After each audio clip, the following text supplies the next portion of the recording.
રાજકોટથી સામે આવી રહ્યા છે કે જ્યાં ભીષણ ગરમીમાં રાજકોટ હવે શેકાયું છે। જી હા, આજે પણ તાપમાનનો પારો ઉચકાયો છે। રાજકોટમાં તાપમાન 41 ડિગ્રીને પાર છે। કાળઝાળ ગરમી રાજકોટમાં જોવા મળી રહી છે। જનજીવન પ્રભાવિત થયું છે। 3 દિવસમાં હીટ સ્ટ્રોકના 30 થી વધુ કેસ નોંધાયા છે। જી હા, રાજકોટમાં અત્યારે બપોરે 1 થી 5 કર્ફ્યુ જેવી સ્થિતિ જોવા મળી રહી છે।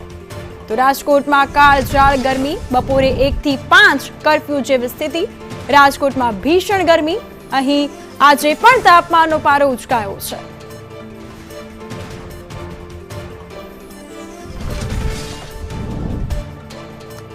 વધુ વિગતો સાથે સંવાદદાતા મયુર સોની ફોનલાઈન પર જોડાઈ ગયા છે। મયુર, રાજકોટ ભઠ્ઠી જેવું તપાઈ રહ્યું છે, જમીન પર હકીકત કેટલી ભયાનક, લોકો ઘરમાં રહેવા જ મજબૂર થયા છે।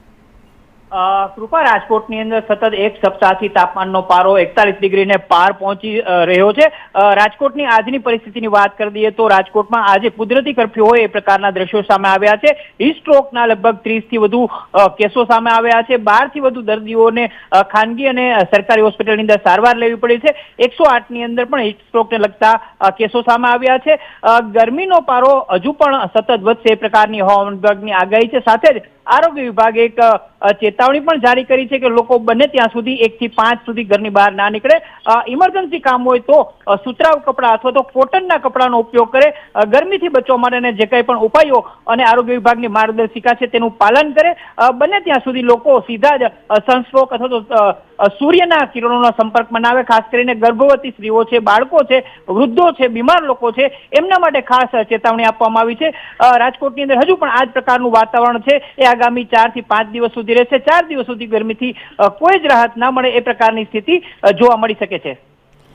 બિલકુલ મયુર, 3 દિવસમાં 30 થી વધુ હીટ સ્ટ્રોકના કેસ નોંધાયા છે। બપોરે પણ 1 થી 5 કર્ફ્યુ જેવી સ્થિતિ, તો લોકોની મજબૂરી કે પછી પ્રશાસનની કોઈ ગાઈડલાઈન પાછળ કારણ? કૃપા, પ્રશાસને તો અગાઉથી જ ઓરેન્જ એલર્ટ જયારે જાહેર કર્યું ત્યારથી જ લોકો માટે માર્ગદર્શિકા છે તે બહાર પાડી હતી।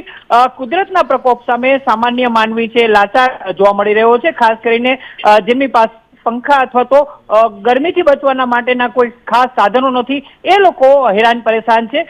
જે લોકો પાસે સગવડતાઓ છે એ ચોક્કસ એનો ઉપયોગ કરીને ગરમીથી બચવાની કોશિશ કરે છે, પરંતુ શ્રમિક વર્ગ છે કે જેમને રોજીરોટી માટે બહાર નીકળવું પડે છે, બપોરે ભીષણ તાપ હોય તો પણ એ લોકોને શ્રમ કરવો પડતો હોય છે, આવા લોકોની ખાસ એવી મુશ્કેલી પડી રહી છે।